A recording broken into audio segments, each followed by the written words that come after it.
नमस्कार मेरे प्यारे साथियों, स्वागत है आपका अपने YouTube चैनल पवन हिस्ट्री क्लासेस में। साथियों, पिछली वीडियो में हमने सम्राट अशोक के शिलालेखों के आदेशों के बारे में जानकारी ली थी कि उनके अंतर्गत कौन कौन से ऐसे महत्वपूर्ण वाक्य हैं जिनसे पेपरों में क्वेश्चन पूछे जा सकते हैं। तो मेरे प्यारे साथियों, इस वीडियो के माध्यम से भी जितने भी उनके लेख, शिलालेख, स्तंभ लेख या स्मारक लेख या संघभेद लेख जो कि बच गए थे, वो मैं इस वीडियो में हम उन्हें कंप्लीट करेंगे या पूरा करेंगे। तो मेरे प्यारे साथियों, देरी ना करते हुए मेरी वीडियो को लाइक, शेयर और चैनल को सब्सक्राइब करना ना भूलें। ये मौर्य साम्राज्य के ही अंतर्गत है, क्योंकि अशोक भी मौर्य साम्राज्य के ही एक हिस्सा है। क्योंकि जब चंद्रगुप्त मौर्य जी ने इस वंश की स्थापना करी तो वो उनके पुत्र थे। ठीक है, तो ये मौर्य साम्राज्य का टॉपिक 6 है। ठीक, इसमें क्या है, अशोक जी के लघु शिलालेखों के बारे में और उनके बाद में जितने भी उन्होंने लेख लिखे, चाहे वो लेख गुफा लेख हो या स्मारक लेख हो या संघभेद लेख हो या उनके व्यक्तिगत लेख हो, उनके बारे में हम जानेंगे कि उनके अंतर्गत कौन कौन से ऐसे वाक्य उन्होंने वर्णित कराए थे जिनसे पेपरों में क्वेश्चन पूछे जाते हैं। तो मेरे प्यारे साथियों, शुरू करते हैं। देखो, अशोक के लघु शिलालेख। क्या अशोक के लघु शिलालेख कई स्थानों से हमें मिलते हैं? क्या कई स्थानों से हमें मिलते हैं? उन स्थानों की अगर हम बात करें तो वो स्थान कौन कौन से जहां से हमें अशोक जी के ये लघु शिलालेख मिलते हैं? जैसे कि ये जो हमें लेख मिलते हैं, कहां से मिलते हैं? लघु तक्षशिला से, लंपार्क से, कंधार, सासाराम, कहरौरा, ब्राह्मू, रूपनाथ, गुर्जरा, मास्की, गोमीवट और नित्तूर संतनी संती। क्या? नित्तूर संती। ठीक है, उसके बाद में कहां पे मिलते हैं ये? पालकी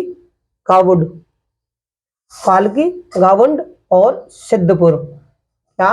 सिद्धपुर, जतिंग, रामेश्वरम, ब्रह्मगिरी और उदगोलान, एररगुड्डी और रजुलमंडगिरी। क्या? रजुलमंडगिरी से हमें अशोक जी के जितने भी लघु शिलालेख हैं वो इन स्थानों के अंतर्गत हमें मिलते हैं। लघु शिलालेख इन्हीं स्थानों से मिलते हैं और कहीं से लघु शिलालेख हमें नहीं मिलते। अब हम अगर बातें करें तक्षशिला और लंपार्क लेख की, ये किसके अंतर्गत हैं? ये लघु शिलालेख के अंतर्गत हैं। अशोक जी के तक्षशिला, लंपार्क लेख, इसके अंतर्गत क्या है? इसके अंदर क्या क्या चीजें हैं उन्हें हम जानते हैं। इनके अंतर्गत क्या है? इनकी भाषा व लिपि क्या है? आरामाइक लिपि। जो तक्षशिला लंपार्क लेख है, इसकी भाषा और लिपि आरामाइक है, जिसे गैर प्रकृत लेख भी कहते हैं। क्या? इसकी जो विशेषता है इस लेख की, तो इसकी महत्वपूर्ण बातें हैं जो इसे महत्वपूर्ण अपने आप में बनाती है, वो ये कि इसकी भाषा आरामाइक है और ये इसे गैर प्राकृतिक लेख भी कहते हैं। नंबर 2, देखो, मास्की, गुर्जरा, सन्नाती और निट्टूर व उदगोलान लेख, ये 4 स्थान हैं जो कि मात्र 4 स्थान कौन कौन से? मास्की, गुर्जरा, सन्नाती, निट्टूर व उदगोलान लेख। ये इनमें क्या है? सम्राट अशोक के, यानी कि पूरे मात्र 4 लेख जिनमें अशोक का नाम अशोक आया है। क्या? ये 4 ऐसे लेख हैं जिनमें अशोक का नाम स्पष्ट तरीके से अशोक आया है। वो 4 स्थान ये हैं और इन्हीं लेखों में अशोक जी का नाम स्पष्ट तरीके से साफ साफ कि हाँ, अशोक जी ने बनाए, ये अशोक जी का नाम है, इसमें आया है। बातें करते हैं इसकी खोज। इन चारों की जो खोज हुई थी वो 20वीं सदी में हुई थी। इन चारों की खोज 20वीं सदी में हुई थी, जो कि किनिंघम जी ने खोजा था। मास्की की बात करें, मास्की का जो खोज है वो 1915 ईस्वी में हुई थी। इसमें क्या है, हमें एक जानकारी मिलती है मास की अभिलेख में। मास के अभिलेख से हमें क्या जानकारी मिलती है, वो ये जानकारी मिलती है कि प्रियदर्शी, यानी राजा का नाम तो अशोक ही था, लेकिन प्रियदर्शी इनकी उपाधि थी। ये जानकारी हमें कौन देता है, तो मास की अभिलेख, है ना। तो ये क्या थी, प्रियदर्शी इनकी उपाधि थी, लेकिन कहीं कहां पर प्रियदर्शी अशोक को ही कहा गया है, क्योंकि उनकी उपाधि थी इसलिए अशोक को ही बोला जाएगा। जूनागढ़ अभिलेख में क्या, ये रुद्रमा दमन जी का अभिलेख था, जूनागढ़ अभिलेख। इसमें क्या है, अशोक मौर्य का नाम आया है। केवल एकमात्र अभिलेख जिसमें अशोक को अशोक मौर्य कहा गया है। अगर हम बातें करें पुराणों की, तो पुराणों में अशोक जी को अशोक वर्धन के नाम से पुकारा गया है। ठीक है। ब्रह्मगिरी लेख से हमें क्या जानकारी मिलती है, इसमें क्या चीज बहुत ज्यादा इसे महत्वपूर्ण बनाते हैं इस लेख को, तो वो ये कि इसमें दक्षिणी सीमा का निर्धारण है। सम्राट अशोक की दक्षिणी सीमा का निर्धारण ब्रह्मगिरी लेख में है। और चापर नामक व्यक्ति की चर्चा है। कौन, एक महत्वपूर्ण व्यक्ति है चापर, उसकी इसमें चर्चा है। और करवणिक की चर्चा भी इसी में है। 256 धम्म यात्रा बिताने के दिनों की जो चर्चा है, 256 धम्म यात्रा बिताने की जो चर्चा है वो भी इन्हीं में है। और ये जो चीजें इसमें लिखी थी वो सम्राट अशोक ने चापर नामक व्यक्ति के द्वारा ही लिखवाई गई थी। क्या, ये जो इंपॉर्टेंट है, चापर नामक जो व्यक्ति हैं इन्होंने ही इसमें लेख लिखा था। सम्राट अशोक ने इन्हीं पर यह लेख लिखवाया था। और क्या है इसमें, 256 धम्म यात्रा में जब ये गए थे तो उसको बिताए हुए दिनों की चर्चा है। और इलीसा की चर्चा भी इसी ब्रह्मगिरी लेख से हमें मिलती है। और इसमें क्या है, सिद्धपुर, देखो ब्रह्मगिरी के बाद में एक लेख और था सम्राट अशोक का, उसका नाम था सिद्धपुर लेख से हमें क्या मिलता है, 256 धम्म यात्रा की चर्चा और इलीसा की चर्चा। वो इतना महत्वपूर्ण नहीं है, लेकिन फिर भी उदाहरण के लिए मैंने उसके बारे में भी आपको जानकारी जानना जरूरी है कि सिद्धपुर में भी जो सिद्धपुर वाला लेख है सम्राट अशोक का, उसमें 256 धम्म यात्रा बिताने की चर्चा है और इलीसा की चर्चा है। ठीक है, बात करते हैं ब्रह्मु लेख की। ब्रह्मु लेख यह विराटनगर नामक स्थान पे मिला था, तो इसलिए इसे विराट ब्रह्मु भी कहते हैं। क्या, ये सम्राट अशोक का जो लेख है ब्रह्मु लेख, ये विराटनगर नामक स्थान पर मिला था, इसलिए इसे विराट ब्रह्मु लेख भी कहते हैं। और यह लेख क्या है, इसकी विशेषता, ये पाषाण फलक और पट्टिका पर उत्कीर्ण है। इस पे पाषाण फलकों पर और पट्टिका पर ये लिखा गया लेख है, इसकी यह विशेषता है। और यह कलकत्ता संग्रहालय में सुरक्षित है। क्या, यह लेख आज भी हमारे देश के कलकत्ता संग्रहालय में सुरक्षित है, इसलिए इसको ब्रह्मु कलकत्ता प्रज्ञापन भी कहते हैं। क्या, विराट ब्रह्मु कलकत्ता प्रज्ञापन के नाम से भी जाना जाता है। इसके दूसरा नाम भी है, वो आप इसे याद कर लेना, हो सकता है पेपरों में पूछ लिया जाए। वो इसकी विशेषता ये है ब्रह्मु लेख की, इसका नाम ब्रह्मु कलकत्ता प्रज्ञापन भी इसे कहते हैं। इसमें सम्राट अशोक क्या मगधी राज से संबोधन करते हैं। सम्राट अशोक को इसमें मगधी राज से संबोधन करते हैं। और अशोक बुद्ध, संघ और धम्म में विश्वास करता है। यह अभिलेख हमें जो जानकारी देता है कि सम्राट अशोक बुद्ध, संघ और धम्म में भी विश्वास करते हैं। यह इस लेख की विशेषताएं हैं। हो सकता है कि पेपरों में इनके अंतर्गत आपसे पूछ लिया जाए, इसलिए आप लोगों का यह कर्तव्य है कि इन्हें आप अच्छी तरह से याद करें। ठीक है, कंधार लेख की बात करते हैं। कंधार लेख में क्या है कि यह द्विभाषी है, यानी दो भाषा वाला लेख।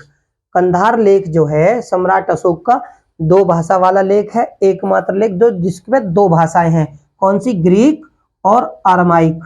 क्या, ग्रीक और अरमाइक। इसमें और क्या चीजें जो हमारे जानने लायक है, जो इसमें विशेषता सम्राट अशोक ने दी है, जिसमें वर्णित कराई है, वो ये कि पशु मारने पर प्रतिबंध, पशु मारने पर प्रतिबंध, और वो सफल होते हैं। क्या?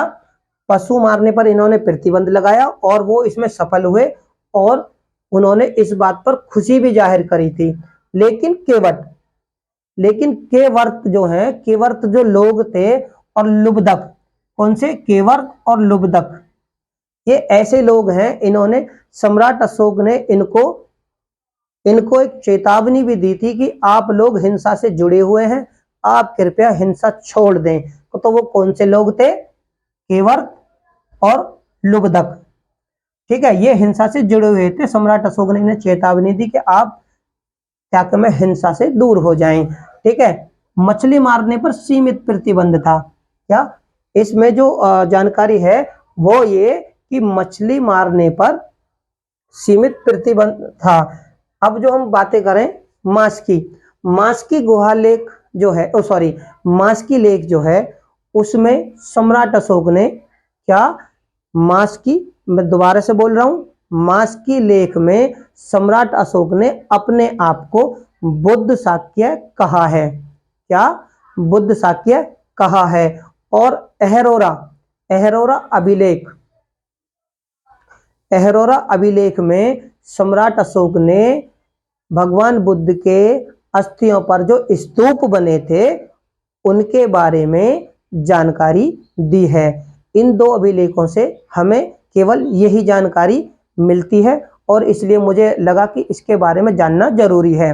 तो मास्की से हमें क्या है कि सम्राट अशोक ने अपने आप को बुद्ध शाक्य पुकारा था, बुद्ध शाक्य उसमें वर्णित है। मास्की अभिलेख की विशेषता, और अहरोरा अभिलेख में भगवान बुद्ध की अस्थियों पर जो स्तूपों का निर्माण हुआ उसकी जानकारी सम्राट अशोक देते हैं। ये आप याद कर लेना। ठीक है, बात करते हैं गुफा लेखों की। गुफा लेखों में क्या है कि सम्राट अशोक ने बिहार, सम्राट अशोक ने बिहार, जो कि आधुनिक बिहार है, यहाँ पर बराबर की पहाड़ियां हैं। क्या? बराबर की पहाड़ियां हैं। सम्राट अशोक ने वहां गुफाएं बनवाई थी। किनको? निवास के लिए। सम्राट अशोक ने बिहार में, जो कि बराबर की पहाड़ियां हैं, वहां पर निवास स्थान के लिए, रहने के लिए, आजीविकों के लिए गुफाएं बनवाई थी और आजीविकों को उनको दान में दी थी। क्या?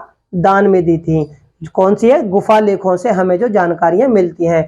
ठीक है, जो कि इसके अंतर्गत जो महत्वपूर्ण वाक्य है कि वो गुफाएं किन किन को दी जाती हैं, तो हम उनके बारे में हम जानेंगे। ठीक है, तो आजीविकों को बराबर की जो पहाड़ियों में गुफाएं बनवाई सम्राट अशोक ने, उन्हें आजीविकों को दान में दिया, जो कि रहने के लिए थे। उन्होंने और कौन सी गुफाएं बनवाई? सुदामा गुफा, या फिर उसे हम नेग्रोध गुफा भी बोल सकते हैं। सुदामा गुफा का एक अन्य नाम नेग्रोध गुफा। ठीक है, या फिर विश्व झोपड़ी, एक जो और गुफा बनाई थी रहने के लिए, वो थी विश्व झोपड़ी। इसको क्या कहेंगे? खल्ला टिका। इसका दूसरा नाम क्या? खल्ला टिका भी हम इसे पुकार सकते हैं। करण चौपर क्या है? सुपिया। करण चौपर को हम सुपिया के नाम से भी बोल सकते हैं, करण चौपर या सुपिया। ठीक है, नागार्जुन की गुफाएं, ये ग्रेनाइट की चट्टान के बराबर की पहाड़ियों के नजदीक ग्रेनाइट की चट्टानों में नागार्जुन की गुफाएं हैं, जिसको अशोक के पुत्र दशरथ जी ने आजीविकों के लिए बनवाई थी। देखो, आजीविकों के लिए इन्होंने भी, दशरथ जी ने भी गुफाएं बनवाई थी। वो बनवाई थी नागार्जुन गुफा, जो कि ग्रेनाइट की चट्टानों से बनी थी, चट्टानों में बनी थी। मधुबनी यानी मधुबनी के पास में पानगुरिया गुफा है। क्या? मधुबनी के पास में पानगुरिया गुफा लेख है। क्या है? मधुबनी पानगुरिया गुफा लेख मिलता है, जिसमें क्या है? प्रियदर्शी यानी सम्राट अशोक बौद्ध श्रमिकों को दान में दी। क्या?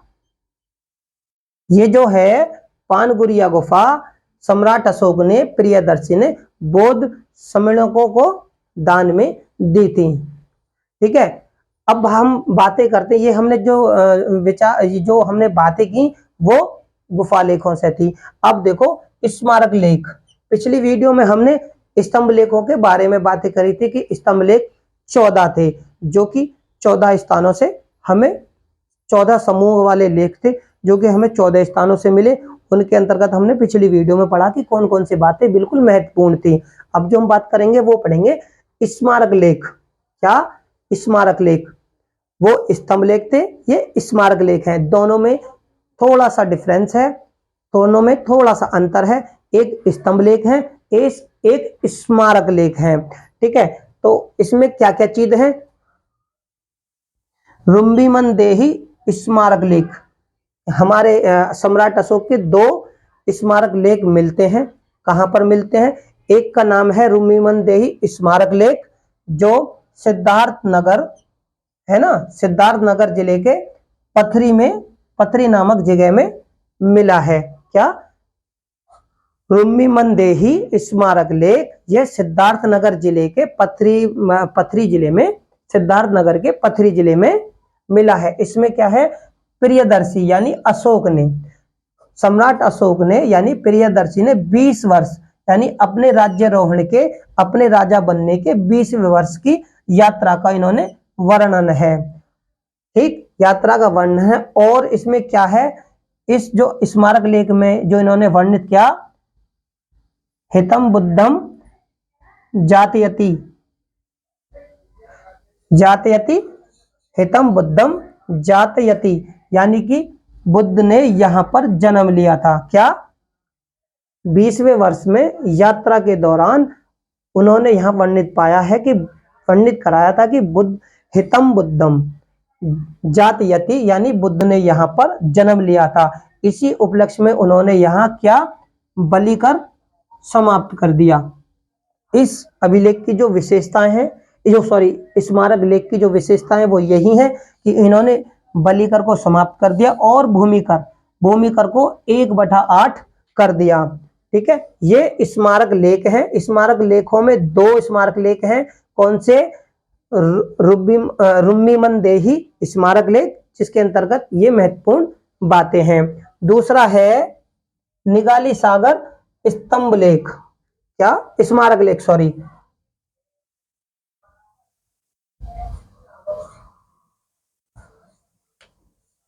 निगाली सागर स्मारक लेख, निगाली सागर स्मारक लेख। ये जो घटना बताता है सम्राट अशोक के शासन के 14वें वर्ष का। क्या? सम्राट अशोक के शासन के 14वें वर्ष। इसमें और क्या सम्राट अशोक कहते हैं इसको? इसमें जो हमें विशेषताएं पाई गई, जो इसमें चीज वाक्य वर्णित थी, वो ये कि निगाली सागर स्मारक लेख सम्राट अशोक के शासन के 14वें वर्ष का। उन्होंने इसमें क्या पाया कि कनक मुनि स्तूप जो है, जो गिरे हुए कंडीशन यानी गिरे हुई अवस्था में था, कनक मुनि स्तूप ध्वस्त हो चुका था, गिरे हुई अवस्था में था, उसका इन्होंने पुनः उद्धार कराया था। क्या? पुनः उद्धार कराया था और स्तूप की लंबाई को 2 गुना कर दिया था। क्या? स्तूप की लंबाई को बढ़ाकर इन्होंने 2 गुना कर दिया था। 20वें वर्ष इन्होंने, इसके बाद में इन्होंने क्या करा?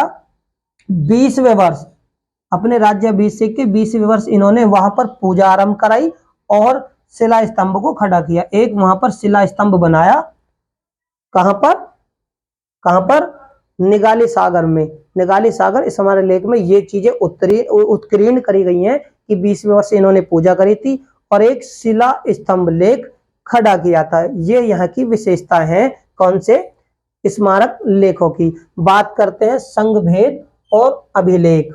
संघभेद अभिलेख, यह सम्राट अशोक के शासन के दौरान हमें या हमारे इतिहासकारों को 3 स्थानों से मिलता है।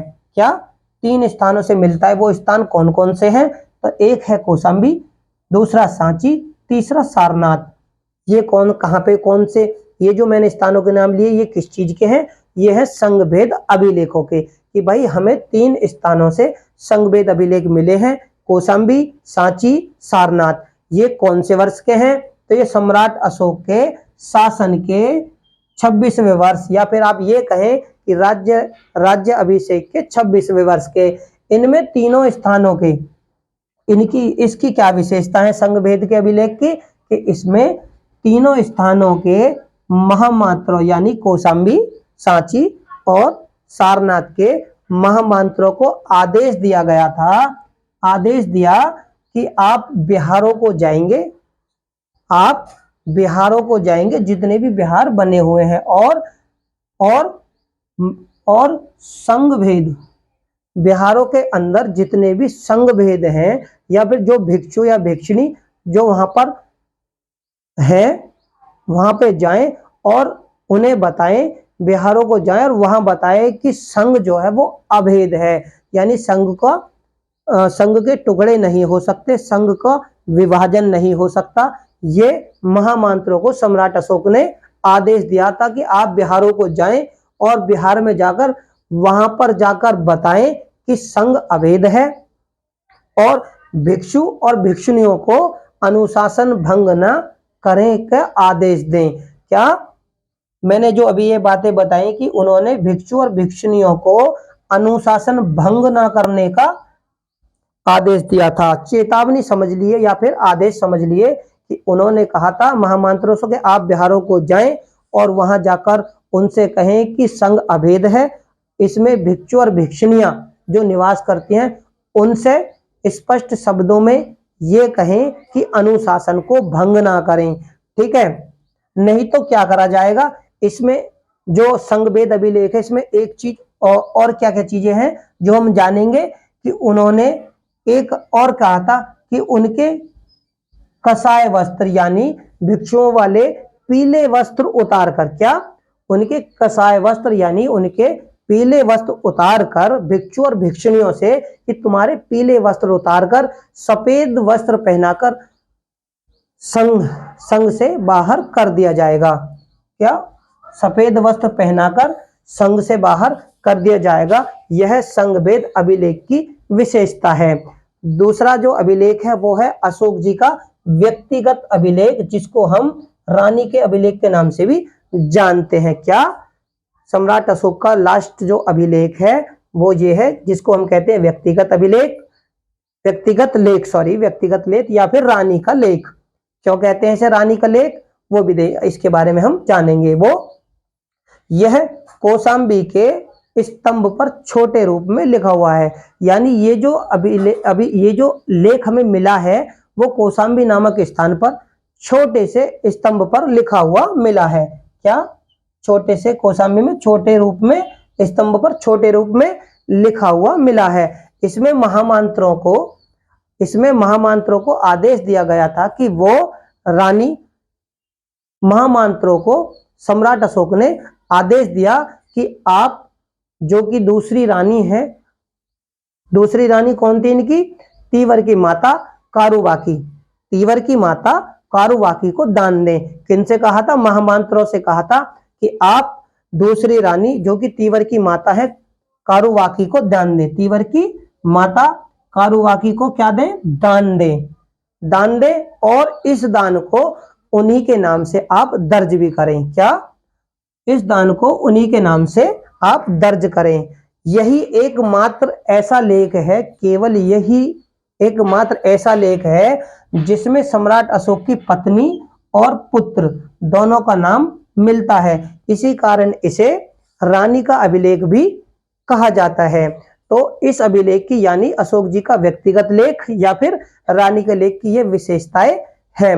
तो मेरे प्यारे साथियों, मैंने लगभग जितने भी सम्राट अशोक के लेख थे, चाहे वो अध्यादेश जारी लेख हों, अभिलेख हों, स्मारक हों, स्तंभ हों, लघु लेख हों, शिलालेख हों, ठीक है, जितने भी लेख थे उनके अंतर्गत जो भी क्वेश्चन पेपरों में पूछे जाते हैं उनके बारे में हमने अपनी इस वीडियो और अपनी पिछली वीडियो में हमने जाना था। तो मेरे प्यारे साथियों, अगर मेरी वीडियो आपको अच्छी लगे तो इसे लाइक, शेयर और चैनल को सब्सक्राइब करना ना भूलें। पिछली वीडियो को देखने के लिए डिस्क्रिप्शन बॉक्स में लिंक दिया हुआ है, उस पर जाकर आप मेरी पिछली वीडियो देख सकते हैं। धन्यवाद।